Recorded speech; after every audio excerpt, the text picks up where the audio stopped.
বাবা আমার ঠাকুরমার গায়ে আগুন লাগাইও না বাবা। তখন যেহেতু ছোট ছিলাম, ধর্মের নিয়ম কানুন তো জানি না, তার গায়ে যখন আগুন লাগা দেওয়া হইল, একটু পরে যখন পচপচ করিয়া শরীরের রগগুলো পুরা শুরু হয়ে গেছে, শরীরের মধ্যে আগুন লাগিয়া গেছে, দূর থেকে টাস টাস করে শরীরের রগগুলো ফুটার আওয়াজ পাইতেছি।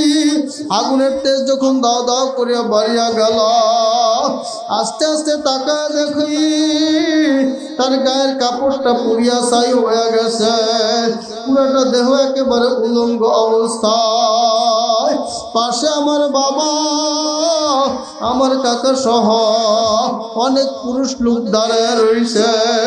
একদিকে লজ্জা বোধ করতেছিলাম যে এ কোন নিয়ম, নিজের সন্তানের চোখের সামনে মার দেহটা উলঙ্গ অবস্থায় এইভাবে আগুনে জ্বলতেছে, এটা আমি মেনে নিতে পারি না।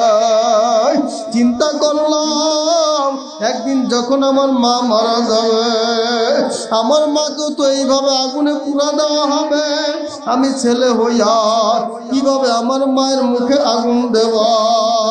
আমি ছেলে হইয়া আমার চোখের সামনে আমার মা এইভাবে আগুনে জ্বলিয়া পুড়িয়া এইভাবে ছাই হইয়া যাবে, আমি কিভাবে সহ্য করব? আমি তো সহ্য করতে পারবো না। দূর থেকে তাকায় তাকায় দেখি, আর আমার কাছে মনে হয় আগুন আমার ঠাকুরমার চিতায় জ্বলে না, আগুন জ্বলে আমার কলিজায়।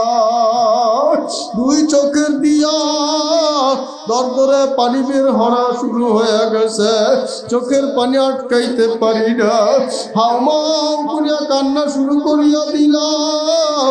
একটু পরেই দেখে শরীরটা এরকম বাঁকা হয়ে গেছে, টাস করিয়া শব্দ পাইলাম, সম্ভবত মাথাটা ফুটে গেছে। এই অবস্থা দেখার পর শ্মশানে বেহুশ হয়ে পড়িয়া গেছে, আর থাকতে পারি নাই। হুঁশ ফিরে আসার পরে তাই দেখি শ্মশান একেবারে ফাঁকা, সব ধুইয়া মুছিয়া পরিষ্কার। শ্মশান থেকে যখন বের হইতেছিলাম, বাবার হাতখানা ধরে বলেছিলাম, বাবা আজকে তুমি সন্তান হইয়া তোমার নিজের হাত দিয়া কিভাবে তোমার মায়ের মুখে আগুন লাগাইলা? আমি তো সহ্য করতে পারি নাই বাবা। তোমরা যখন মারা যাইবা আমি